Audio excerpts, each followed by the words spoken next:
Bien, ya me acompaña en la plataforma Vicente Tayano. Vicente ha sido legislador en varias oportunidades, perteneciente al Partido Social Cristiano, de hecho uno de los rostros más visibles en la esfera legislativa del Partido Social Cristiano. Alguna vez desesperados porque nos atiende una entrevista, le decíamos a ustedes, escríbanle a Vicente para que venga para acá, para la contra. Bueno, no sé si le habrán escrito o no, pero Vicente finalmente nos ha aceptado la invitación, ya está conmigo en la plataforma. Hazme alguna seña, Vicente, para saber que estás. Ya, perfecto.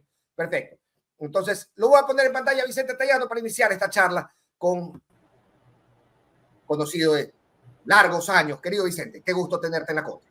Fernando, buenos días, qué gusto saludarte, muchísimas gracias por el espacio que me brindes y como siempre, pues un fuerte abrazo a tu crítica audiencia, pana. Y vaya que, oye, son durísimos, ¿ah? Son durísimos. Sí, he leído. Pero sí, aquí estamos. Oye, no, te agradezco, te has hecho esperar, pero está buenísimo iniciar esta charla, querido Vicente.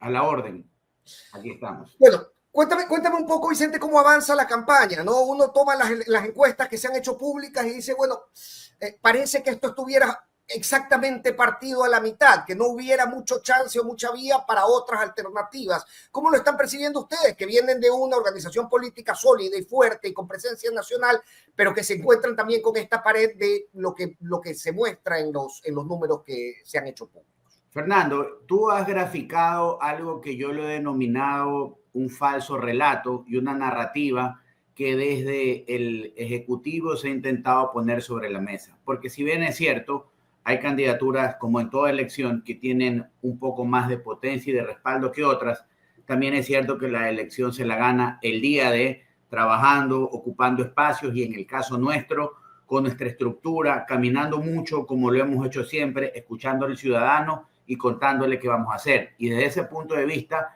el segundo razonamiento es que lamentablemente para la opinión pública, pero fundamentalmente para los ciudadanos, esta guerra de encuestas que intenta posicionar falsas verdades, pues definitivamente son un golpe para la democracia. Pero en nuestro caso, caminando mucho, recibiendo buena respuesta, el cariño en Guayaquil, como ha sido siempre de muchos ciudadanos, pero encuentras una campaña distinta a la de hace un año, porque en la calle la realidad de falta de empleo y el miedo ciudadano por la inseguridad complica un poco el poder llegar a todos lados. Hay lugares bastante complejos.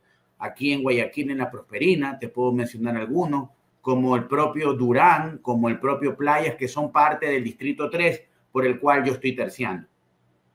Vas por el 3, que son también las parroquias rurales, ¿no? Hemos tenido una tremenda explosión de violencia en parroquias como Chongón, como Tenguel, como Pozorja. Pues has hecho recorridos por allá, porque me decías ahorita hace un segundo, yo percibo más miedo que el año pasado, pero el año pasado ya teníamos miedo. Sí, de hecho, mira Fernando, que la elección pasada tuve la oportunidad de participar por el Distrito 2, esta vez por mi cambio de domicilio y por mi lugar de votación, me inscribí por el Distrito 3, y en ese Distrito 2 tú encontrabas el noroeste de Guayaquil, esos lugares que mal llaman las invasiones, como Monte Sinaí, Flor de Bastión, Sergio Toral, y sí que fue complejo por la accesibilidad y por la poca presencia pública en ese momento, me refiero de la fuerza pública. Ahora, en el Distrito 3, tú encuentras una composición muy diversa, porque tú tienes el norte de Guayaquil, Sauces, Alborada, Ordesa, Garzota, Ceibos, Vía La Costa, tienes los Mapasingues, La Marta, tienes La Prosperina, y luego llegas y empiezas a cruzar y tienes a San Borondón, inclusive cabecera cantonal, tienes a Durán, tienes a Playas y tienes a las 5 parroquias rurales de Guayaquil que tú acabas de mencionar. Entonces es un distrito bastante diverso al cual lo hemos visitado todo. Nosotros ya hace algún tiempo veníamos caminando porque este proceso empezó para nosotros hace más o menos 10 meses, cuando tomamos la decisión de recorrer el Ecuador, y claro está, Guayas y Guayaquil, para construir un plan de trabajo bastante aterrizado a lo que la calle hablaba, a lo que estaba pasando. Por ejemplo, para preocuparnos, sí, de lo urgente, como la seguridad, pero ¿qué podemos hacer para reactivar la economía? La respuesta es el microcrédito de verdad, con una tasa accesible, o como por ejemplo en el sector turístico de playas, que es parte de este distrito, que está devastado. Es el único segmento de la economía ecuatoriana, Fernando, que no ha podido recuperar sus niveles prepandemia. Entonces, la situación es compleja y ahí es cuando la experiencia se vuelve fundamental, Fernando. Muchos me preguntan, y tú dijiste, bueno, ¿y por qué Vicente? porque nos hemos preparado, lo puedo decir con mucho respeto y con humildad, con la experiencia necesaria de muchos años desde la concejalía, de haber estado también en la asamblea en 2 ocasiones, para poder ser parte de la solución y no ser parte del problema. Y que esa narrativa, que no es cierta, tenga que cambiar, porque una buena comunicación lamentablemente no va a maquillar los problemas urgentes que aún seguimos teniendo como país. Oye, y en esa recolección que hacías el año pasado de agendas y tal, ¿se pudo ver reflejada en el trabajo legislativo? Porque al final la situación, yo percibo que en este país cambia en cuestión de un mes y claro, el arranque de la labor legislativa de esta composición que se está despidiendo, en la cual tú fuiste parte y líder de bancada, inicia con la aprobación de 5 leyes urgentes que no correspondían a la agenda de ninguno de los otros partidos, sino del presidente de la República. Claro, a ver, yo puedo graficarte este periodo de asamblea que inició finales de noviembre del 2023 y va a terminar los primeros días de mayo del 2025 en 3 momentos. Un primer momento en el que creo que por el bien del país todos, y tengo que hablar de todos, entendimos que teníamos que dar gobernabilidad, ¿de acuerdo? Y se armó una gran agenda de trabajo que permitió que los temas propios de cada bancada, incluidos los nuestros, que eran obviamente una reforma a la ley de seguridad social, una reforma para que los gobiernos locales reciban sus rentas oportunamente y reformas en materia procesal penal sean parte de la agenda. Vino lo que el gobierno envió y también temas de RC, temas de Construye. Y mira tú, que en este primer momento, que dura de noviembre más o menos hasta abril, casi todas las leyes fueron aprobadas por unanimidad o con más de 100 votos, de 137 posibles. ¿Qué pasó? Para mi juicio, viene un segundo momento a partir de la reforma tributaria de abril, cuando nosotros como bancada, y ahí empieza nuestra relación tirante con el gobierno, nos opusimos al incremento del IVA. IVA que sí, pasó por el Ministerio de la Ley, pero definitivamente la relación se empieza a dañar. Luego ya tienes un gobierno candidato que empezó a tensar relaciones con la Asamblea, y ese es el segundo momento, empezó esta descomposición y esa mayoría consolidada se fue fraccionando, fue perdiendo aliados, luego tuviste el impasse entre gobierno y RC por la incursión a la Embajada de México y eso terminó ya de complicar las cosas. Lo propio pasó con Construye y a partir de eso ya un tercer momento que lo seguimos viviendo, más allá que hoy estamos en pausa por el momento electoral, Fernando, en el que ya todo fue un cruce y el veto fue la herramienta de no compaginar el trabajo legislativo. 5 vetos inconvenientes, pero bueno, estamos trabajando y vamos a regresar a la Asamblea para insistir en esas reformas que a nuestro juicio son necesarias para ser parte de la solución en seguridad, en materia de crédito para emprendimiento y en materia de seguridad social. Oye, ADN es un partido que se ha construido al andar, mientras le sonaba la flauta al presidente de la República, perdóname lo castizo del comentario, se iba construyendo movimiento. Eso sucedió a la par de que en la composición legislativa se iban extrayendo cuadros de otros movimientos y partidos políticos.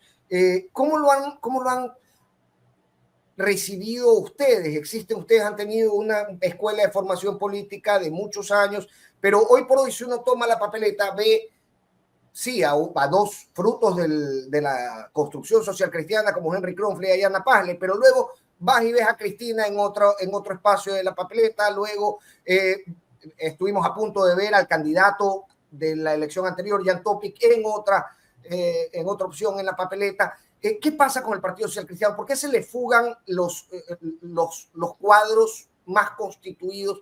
Vicente, y te lo pregunto a ti porque tú iniciaste tu carrera de política en el PRIAN. Sí. Entonces, aquí caben 2 preguntas. Primero, ¿llamaron al que primero fue del PRIAN a decirle, oiga, véngase para acá? Y segundo, ¿cómo piensan administrar en este nuevo periodo legislativo que no les suceda exactamente lo mismo?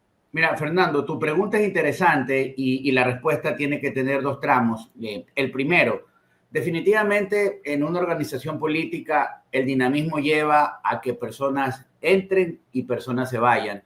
Y las discrepancias que fueron conceptuales en algún momento con Cristina, con Henry Cucalón, por ejemplo, 2 personas valiosas porque nadie puede desconocer ni la valía académica ni política de ambos, indistintamente de los afectos o desafectos que pueden generar de posiciones propias. Creo que ese dinamismo... Perdón, Sí, que se me Susana olvidó. también, hoy candidata en otra organización política, una buena amiga y mujer valiosa y valiente también, llevó a que tomen decisiones personales.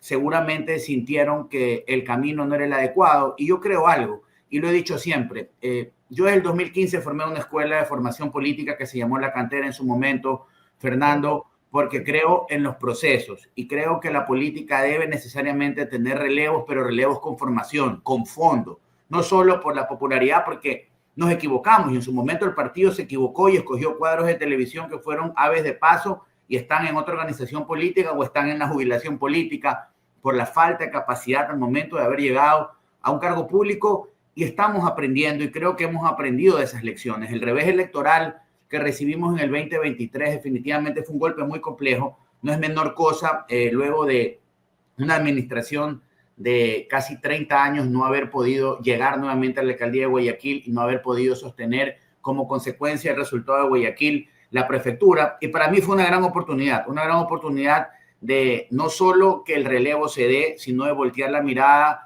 a nuestra estructura, a mejorar nuestro proceso formativo, y ahí hemos venido otros cuadros. Yo lo digo siempre riéndome, más allá de que yo tengo algún tiempo militando acá desde el 2010 ya.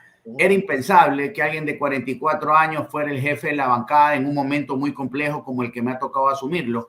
Y creo que ese proceso tenemos que seguirlo apuntalando y definitivamente la calle va a hablar y nos va a premiar o nos va a dar una lección de la cual tenemos que seguir aprendiendo. Se sumaron cosas, escándalos, malos elementos que no están, otros están procesados por la justicia. Y yo no le temo, Fernando, a poner sobre la mesa eso, porque hoy somos el presente del partido y aunque no hayamos sido parte del error, nos toca como hombres de bien poner la cara y presentarnos con nuestra formación, con nuestras credenciales, aspirando a un espacio para verdaderamente aportar, hacer las cosas bien y, como te lo digo en esta entrevista, ser parte de la solución.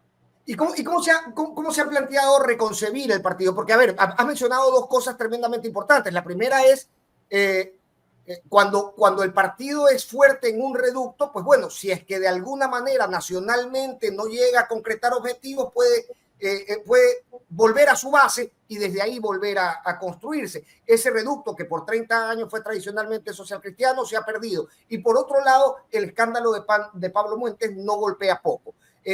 Confluyen estas dos situaciones previo a la elección y sí me resulta interesante un partido tan tradicional como el social cristiano, cómo empieza a reconcebirse, a remover las fichas para fabricarse una nueva identidad que vaya con los tiempos y las situaciones que afronta ahora. Sí, Fernando, definitivamente, como vamos a poner un ejemplo futbolístico, ¿no? Cuando la gente está corriendo y de repente el gol no llega, alguien tiene que entrar en el cambio para poner orden en la mitad de la cancha, para pisar la pelota, para levantar la cabeza y empezar a hablar y a encauzar al equipo. Y exactamente igual es lo que ha pasado acá. Este proceso nos ha permitido, junto a la experiencia, junto al liderazgo de Nebot, poder oxigenar líneas y esos cuadros que hemos venido formando, poniéndolos hoy. Mira tú que en la lista de mi distrito, yo soy el primer candidato, mi segunda candidata es una economista de 23 años que tiene una maestría en administración pública, que está estudiando Derecho y es de Durán, la zona más peligrosa del Ecuador. Y lo hemos dicho, si queremos que las cosas... ¿De quién estamos hablando? Se llama Melanie Larriategui.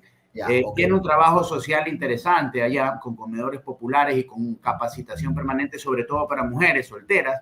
Pero lo que te quiero decir es que con Melanie en la lista, con candidatos como Robert García, que viene de la universidad, un joven universitario, como Roxana Vidal de Pozorja, que también es joven, nos permiten hacer primero un camino, una experiencia y pelear una elección, y más allá de lo difícil de que algunos no sean tan conocidos o populares, esto nos permite hacer las cosas bien. Y estamos conscientes que esas decisiones probablemente te pasen alguna factura electoral, pero también no es menos cierto, Fernando, que somos una organización política consolidada, que en el caso de Guayas y de Guayaquil tenemos una estructura que camina mucho, tenemos una estructura que toca puerta y que no se ha parado nunca, una estructura política que se viene reforzando y que no ha perdido sus causas, porque las causas del partido, que son no impuestos, mano dura con la delincuencia, ocupar el espacio público adecuadamente, siguen vigentes, y creo que es un buen momento para ese salto generacional tan necesario y que la política del Ecuador lo está viviendo y se lo siente. Óyeme, ¿Y qué piensa la gente del trabajo legislativo? Porque a mí realmente me parece que cada vez se genera una distancia más oceánica entre las necesidades y las urgencias de las personas y las capacidades del órgano legislativo con todas las complejidades que éste tiene en su composición y etcétera. La gente está pendiente de qué fue lo que tú fuiste a decirle la vez pasada o cuáles son las cuestiones que legislativamente podrían apresurar, si se puede, la resolución de sus problemas. Sí, en algunos casos, como te decía, este distrito 3 es muy diverso y hay zonas en las que efectivamente hay un mayor reconocimiento y la gente está mucho más al tanto de lo que hemos hecho en la Asamblea y me recuerdan intervenciones, sobre todo las que están vinculadas con temas de seguridad y con el tema de atención médica y seguridad social. Yo peleé mucho el hecho de que se pague la deuda con dializadoras y con Solca, por ejemplo, y hay mucha gente que lo recuerda y lo reconoce. Hay otros que tienen mucha apatía. Y claro, Fernando, tú eres un hombre muy informado, bastante culto y sabes que en ningún país del mundo probablemente un parlamento va a ser popular, porque el parlamento es precisamente el choque de ideas y de propuestas y hay mucha apatía. Y es allí cuando nosotros apelamos a nuestras credenciales con lo que hemos podido hacer en la ciudad y con lo que hemos podido hacer a título personal de la legislatura, pero no es sencillo. Yo resumo esto siempre. Cuando tú hablas con alguien en la calle, hay mucha apatía a la política y de la puerta para adentro de la casa, la preocupación fundamental es la falta de empleo, es la falta de dinero en el bolsillo para resolver lo urgente y de la puerta para afuera, Fernando, la problemática es la seguridad. Y lo cierto es que para terminar esta idea de cómo la gente concibe el trabajo en la Asamblea, yo me quedo con una conclusión. La gente no quiere más pelea, la gente no quiere más choque de acusaciones, la gente quiere trabajo en conjunto y creo que esa es una gran lección que todos los que hoy estamos postulando a un cargo nuevamente o a ser parte de la administración pública debemos entender que una vez que la elección se dé, más allá de la conformación de la asamblea y de quién gane la elección, no hay otro camino que de poner actitudes y trabajar conjuntamente. Eso no implica, Fernando, renunciar ni a las ideologías, ni a los conceptos, ni a las diferencias que de suyo van a existir y tienen que existir, pero creo que todos debemos sintonizarnos en ser parte de la solución. No, y en la diversidad de voces y de alternativas se robustece el diálogo legislativo, en eso estamos de acuerdo, pero ¿qué pasa si es que el gobierno es reelecto? Es un gobierno que finalmente termina por patear cualquier cosa que venga del legislativo porque yo soy más bravo, bajo lógicas diversas y estiramientos de chicle legales, termina por ocurrir cosas como el veto del veto, como la publicación del registro oficial de una ley negada archivada y los vetos sucesivos que han llevado adelante Carondelet. ¿Qué pasa en eso? Si se repite una composición más o menos similar, es decir, el presidente termina poniendo 30 o alrededor de 30 asambleístas y todos los demás podrían incluso trabajar con él coordinadamente, quiero decir, incluso con el grupo de ADN, como ha pasado en varias de las leyes que finalmente fueron vetadas por el propio Ejecutivo, a pesar de que sus asambleístas habían votado a favor. Fernando, lo cierto es que la administración pública, por el momento que vive el país, demanda madurez al momento de tomar decisiones. Y vamos a hacer un ejercicio en el supuesto no consentido de que el resultado electoral ratifique al oficialismo en el gobierno. Yo creo que la circunstancia es distinta porque si es que recibe el favor popular, entre otras cosas, un argumento fuerte, y lo he leído y lo he estudiado, es la falta de tiempo, porque mucha gente ha entendido que este primer año de gobierno es un año de transición y de tomar decisiones y encauzar. Pero lo cierto es que ante la falta de gestión, por ejemplo, en la ejecución presupuestaria, ante la falta de resultados en materia de seguridad, en materia de salud, yo no creo que tengamos un electorado que está dispuesto a esperar mucho. Y por lo tanto, el gobierno se va a ver forzado a obrar con madurez y atender puentes de diálogos necesariamente para empezar a conseguir objetivos, porque sí se necesitan reformas legales, por ejemplo, en materia de justicia, y tener permanentemente un conflicto con la Asamblea Nacional no solo que te desgasta, sino que adicionalmente no vas a poder trabajar ni cumplir tus objetivos porque estás desgastando tiempo en peleas inertes. Entonces, oye, pero cae en el relato, ¿no? Arrecho, mi presidente, se pelea contra todos, va y es bravo contra todo el que no juega a tono de su voluntad. Claro, lo que pasa, Fernando, es que vamos a hacer un poquito de historia, a ti y a mí que nos gusta el análisis político. Mira para atrás. Tú tienes hoy un presidente de 36 años que se muestra con vitalidad y, como él mismo dice, con el vigor de un carpintero y todo el histrionismo que sabemos. Pero si vas atrás y el Ecuador mira a la izquierda, tienes a Guillermo Lasso, que a duras penas podía caminar, ¿no? Materia de memes en algunos casos, y luego vas allá a Moreno. Entonces, esa vitalidad de enfrentar la situación compleja, por ejemplo, en materia de seguridad, Novoa comunicacionalmente lo ha manejado muy bien y lo ha podido establecer como un relato claro. ¿Dónde está el problema?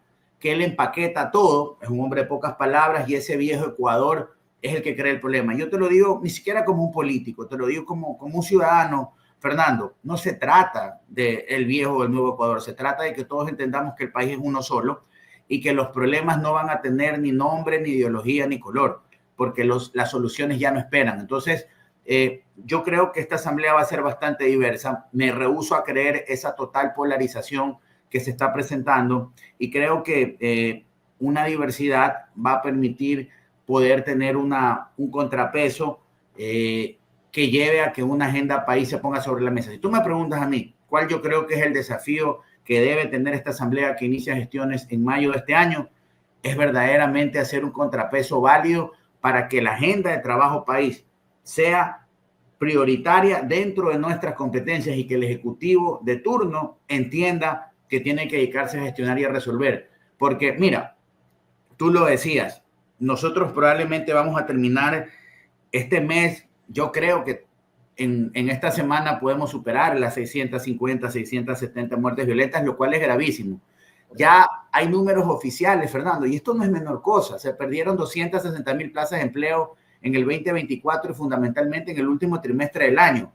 Entre el 2023 y el 2024, más de 270,000 ecuatorianos formalmente no regresaron al país. Eso implica que hay 500,000 de personas que se fueron, porque no está el número negro, pues viejo, el que se va por el Darién, el que un paso irregular. Entonces, los números nos llevan a una radiografía muy compleja y de verdad no cabe otro camino que ser parte de la solución, y aquí sí actuar con madurez y responsabilidad. Y es allí cuando es necesario que el ciudadano ponga de su parte y que permita que llegar a la asamblea, en este caso, a experiencia, capacidad y a gente probada, que no vaya a perder el tiempo, que no vaya a intentar bailar, que no piense que la administración pública es una eterna fiesta, no es una eterna primavera. Es un mundo complejo en el que se necesita capacidad y sobre todo experiencia, porque o hacemos hoy lo que tenemos que hacer o perdemos el país en manos del crimen organizado. Oye, qué interesante lo que acabas de decir. Ya en un análisis un poquito más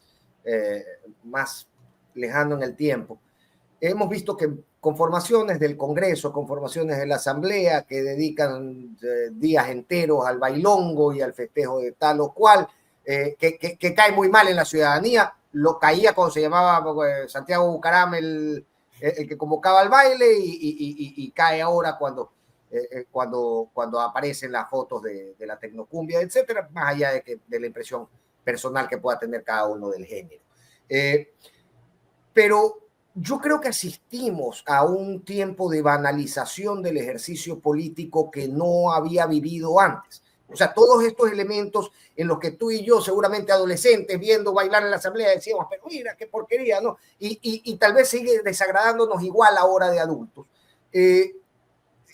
Ahora me parece que cae en este escenario de relatos que banalizan el ejercicio de la política y donde bailar y hacer gracia termina siendo mucho más importante que comprender siquiera el lugar al que te estás proponiendo.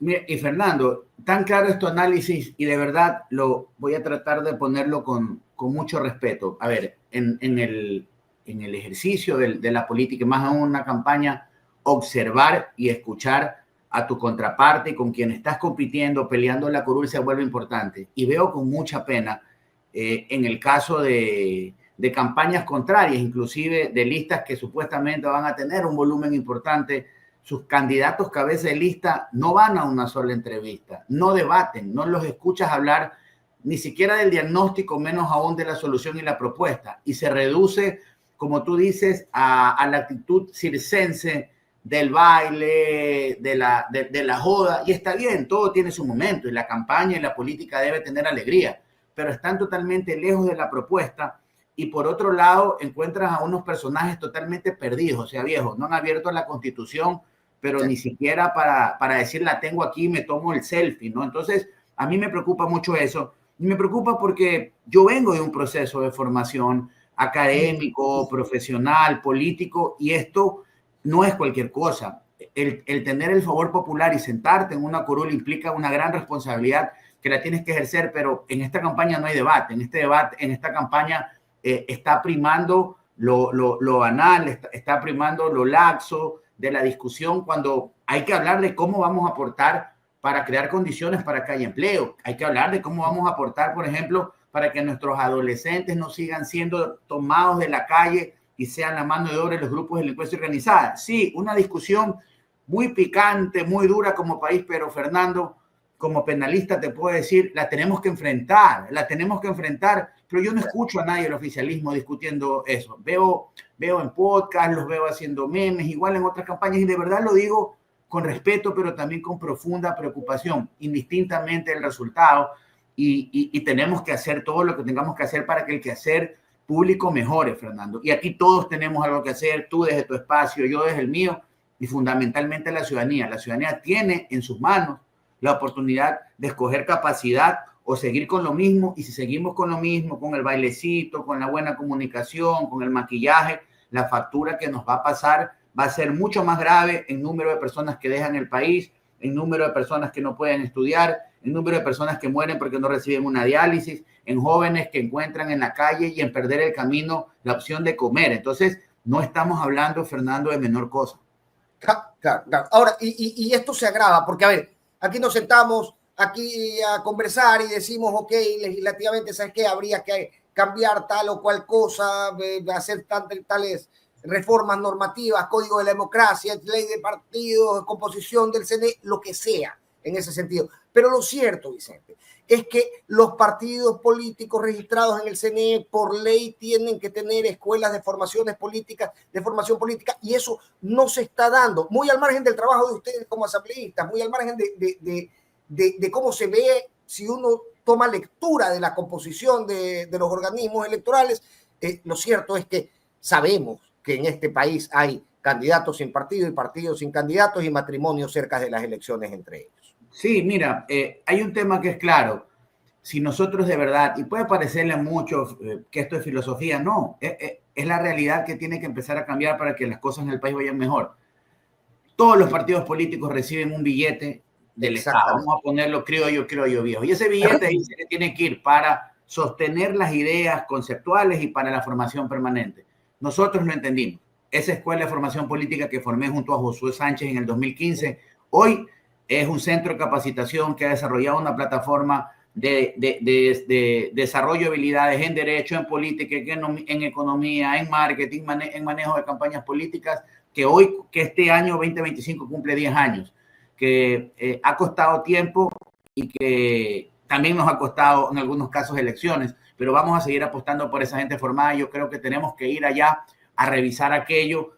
Sí, a muchos no les gusta hablar de esto porque no te da votos hablar de este tema, pero si verdaderamente queremos hacer las cosas responsablemente, Fernando, son temáticas que hay que empujar para que pasen, y algo que definitivamente yo también creo que tenemos que hacer. Mira, hablando del sistema, yo sí creo que tenemos que ir a una reforma constitucional para tratar de achicar un poco el Estado y solidificar la institucionalidad que se está perdiendo, porque se está perdiendo. Es impresentable que con vetos tú tires a la basura el trabajo de un parlamento, y eso que ya para la ratificación de los vetos se bajó el número, pero aún seguimos teniendo problemas estructurales. Y otro tema de fondo, hoy tú tienes 16 candidatos a la presidencia de la República, y es impresentable siquiera poder tener un debate porque el formato no te va a dar. Yo creo que hay que revisar experiencias como la Argentina, en la que tú primero tienes definitivamente una previa, y el que llega a cierto porcentaje y supere el 3, el 4%, se puede presentar a la elección. No estás coartando el ejercicio democrático, pero lo que pasa es que la gente debe entender que los partidos políticos reciben billetes nuestros, nuestros impuestos, pues, no solo para que se sostengan, sino para que hagan promoción al momento de la campaña electoral. Entonces, Fernando, es una discusión que tiene varias aristas, pero definitivamente en esta campaña nuestra propuesta está centrada en qué podemos hacer para bajar impuestos, qué incentivos podemos dar para que quien quiera trabajar en este país pueda tener crédito para capital de trabajo, cómo fiscalizamos la justicia y cómo hacemos algunos temas puntuales. Como abogado, y te lo puedo decir como académico, el problema no está en las leyes, el problema está en que no hay ejecución, en que los presupuestos de los ministerios no llegan al 100% a final de año, que los municipios no reciben sus rentas oportunamente y no hay obra en los gobiernos locales. Y esa es una realidad que sí la podemos cambiar con reformas muy puntuales y hacia allá es a donde tenemos que apuntar en este momento. Claro, claro. Y de hecho apuntaba hacia allá a priorizar el pago, los pagos pendientes las prefecturas y los gobiernos, los GATS en general, uno de los proyectos vetados por el presidente, si no me equivoco.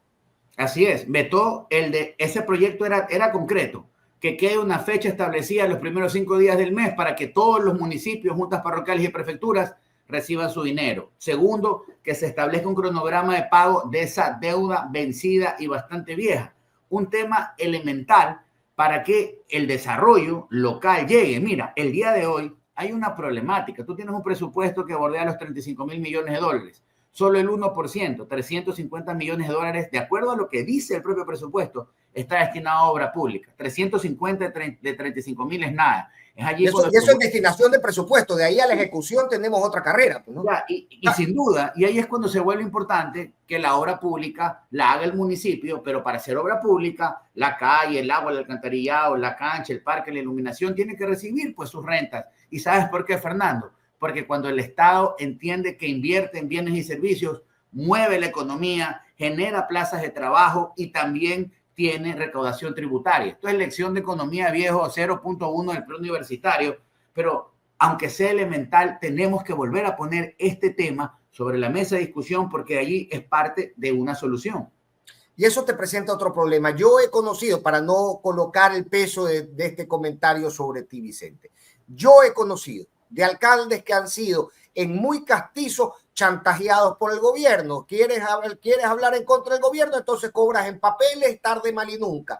¿Quieres hablar a favor del gobierno? Entonces sí te pago en dinero efectivo que tú puedes recibir utilizar a discreción, digamos. Fernando, yo me ratifico y me adhiero a tu comentario. Yo he sido claro, soy un hombre respetuoso. Pero han tenido conocimiento adentro del partido que con sus alcaldes ha pasado algo similar. Es que la ley lo que buscaba era eso, pues el chantaje político, y no solo de este gobierno, de cualquier gobierno de turno. Nosotros estábamos presentando soluciones a largo plazo para que lo justo, que es que le devuelvas a los ciudadanos su dinero para obras y servicios, no se preste al temperamento, a la emoción del gobierno de turno, que si mañana eres crítico, te aprieto, y si no, te abro la llave, y yo voy allá, entonces tienes que venir a firmar conmigo y a tomarte la foto, y si no, atente a las consecuencias. Entonces, allá vamos con las reformas que nosotros hemos planteado y que vamos a seguir defendiendo, Fernando, porque entendemos que ese es el camino, y el camino es darle institucionalidad al país y, cómo no, fortalecer el rol de los gobiernos locales y que reciban lo que por ley merecen oportunamente.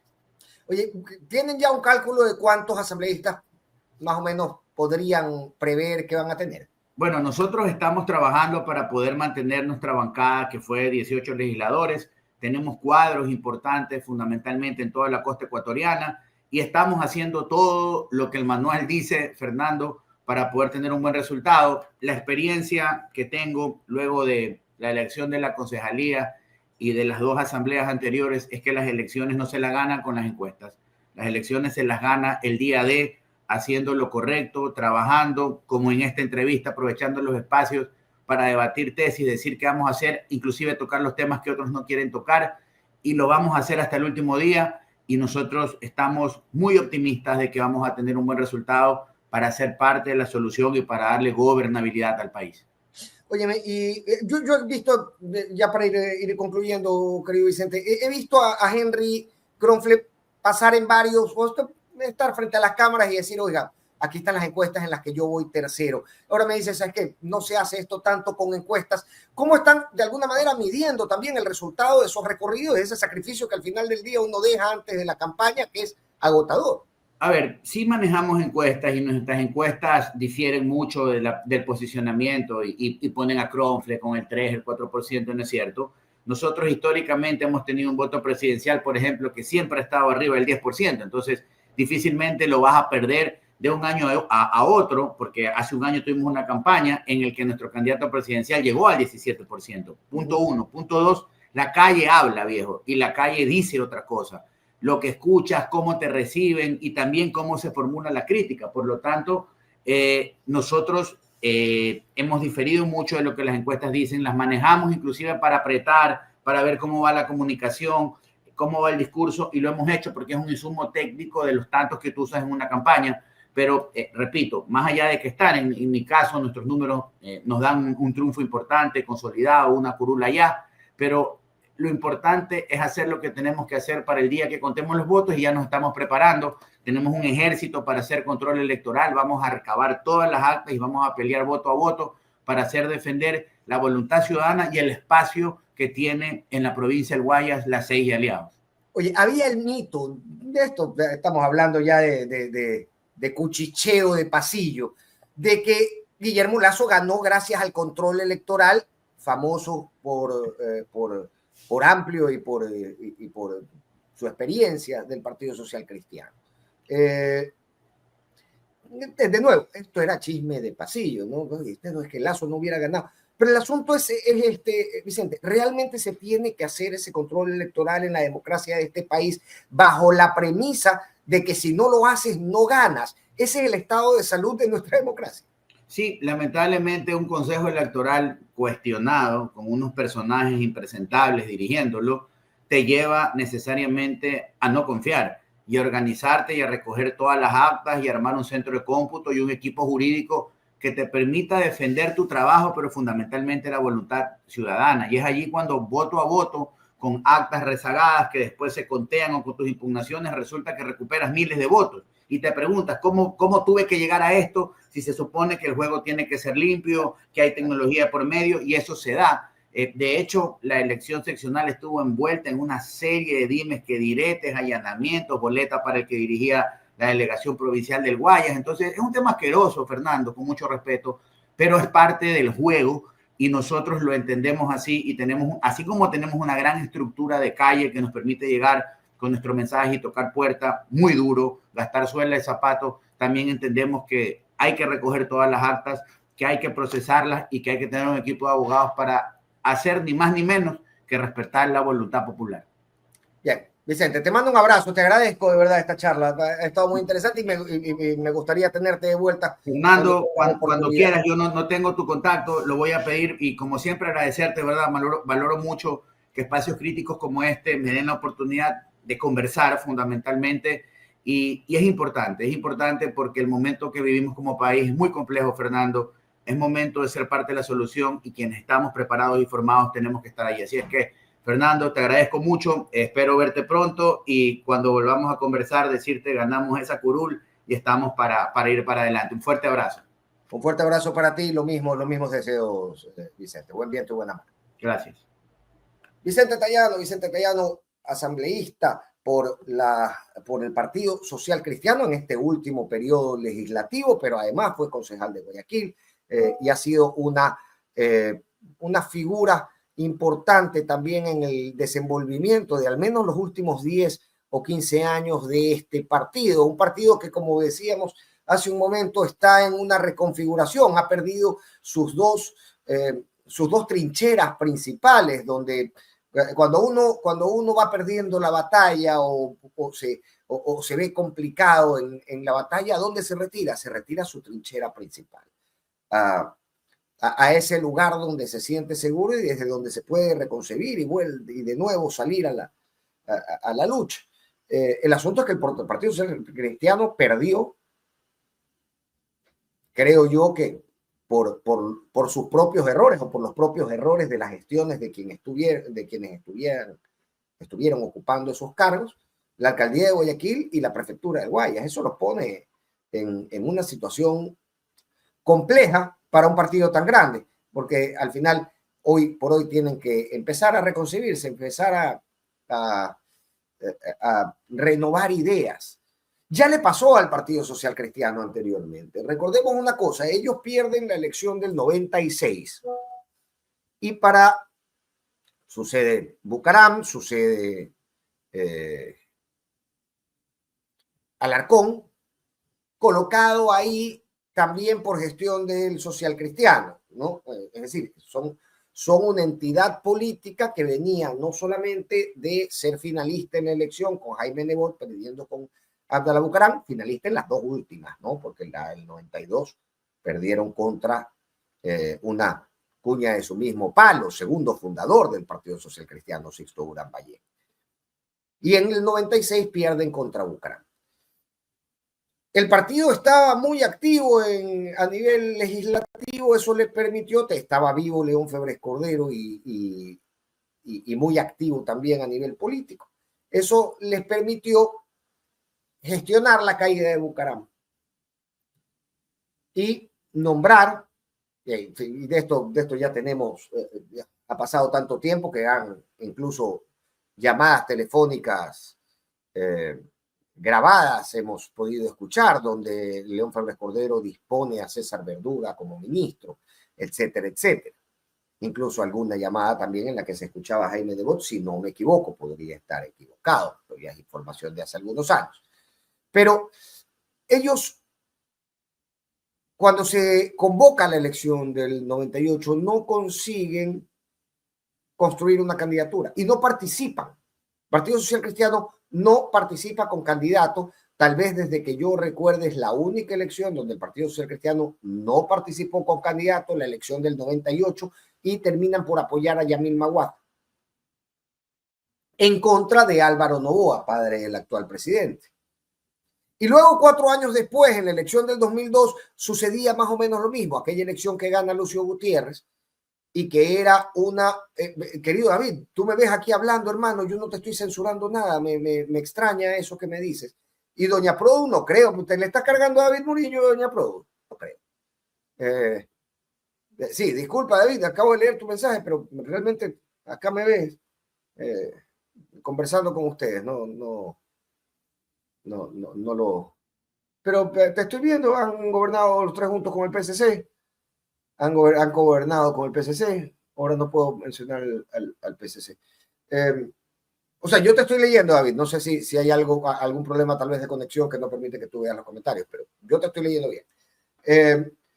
Entonces les decía, no presentan candidatos en el 2000, en el 98, y van a la elección del 2002, una elección muy peleada.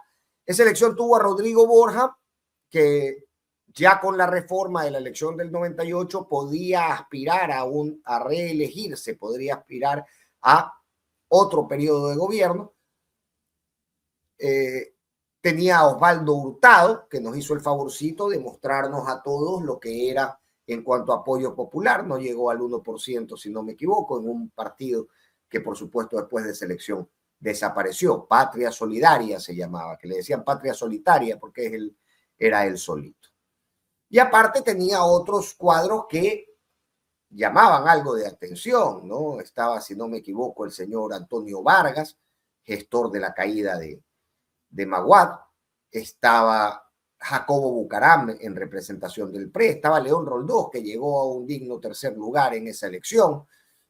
Si no me equivoco, estaba Frank Vargas Pasos, ex ministro ex militar y ministro en algunos periodos. Ministro de gobierno fue en qué periodo, creo que no todavía, creo que fue en el periodo de Gutiérrez. Bien, una elección muy peleada que tuvo a Rodrigo Borja a la cabeza de las encuestas hasta el final de la elección, cuando sufrió una lesión y no pudo hacer campaña las 2 últimas semanas y finalmente quedó fuera de la segunda vuelta. Ese espacio fue ocupado por Lucio Gutiérrez, pero en esa elección el Partido Social Cristiano presentó a Javier Neira. Javier Neira había sido ministro de Febres Cordero, un ministro controvertido por el caso Ecuahospital, y adicionalmente a ello había sido legislador por el partido. Tenía el partido otras grandes figuras como Heinz Meller o como el propio Jaime Nebot, que rechazó ya para el 98 y para el 2002 ser el candidato del partido. Y esas que habían sido las horas más bajas del Partido Social Cristiano hasta entonces en la historia, creo yo que son horas que se replican de alguna manera y con las distancias que el tiempo marca y el contexto marca, el día de hoy. Yo creo que está viviendo el Partido Social Cristiano una necesidad urgente de recomposición, urgente. Es decir, podrían empezar a correr el riesgo. Están colocando nuevamente a un legislador muy de corte de partido que se llama Henry Kronfle, que es un poco similar a lo que se hizo con Javier Neira en la elección del 2002. Esto desde mi perspectiva, ¿no es cierto? Ministro de Gobierno de Abdalá fue Fran Vargas, ok. Pensé que el ministro de Gobierno de Abdalá había sido... No, ok, sí, ministro de Gobierno de Abdalá fue Fran Vargas, tienes razón. Y luego lo volvió a hacer con Gutiérrez. ¿Alguien recuerda eso? Con Gutiérrez recuerdo a Damerval, recuerdo a Yerbe. ¿Quién más estuvo en el Ministerio de Gobierno de Lucio Gutiérrez? Recuerdo esos dos. No fue un gobierno tan corto, ¿no? Llegó a ser, si no me equivoco, gobernó más tiempo que Lazo. Bien, vamos a conversar también hoy para concluir esta idea, ¿no? Entonces siento que tienen la urgencia, tanto el Partido Social Cristiano como otro partido tradicional, la Izquierda Democrática, de apurar su recomposición o enfrentar años durísimos que podrían derivar, como en el caso de la Izquierda Democrática ya sucedió, porque la Izquierda Democrática sí no ha dado pie con bola en los últimos años, salvo esa composición legislativa a la que llega con la buena labor de Javier Herbas en la campaña, pero que no pudo ser refrendada para el resto del periodo legislativo.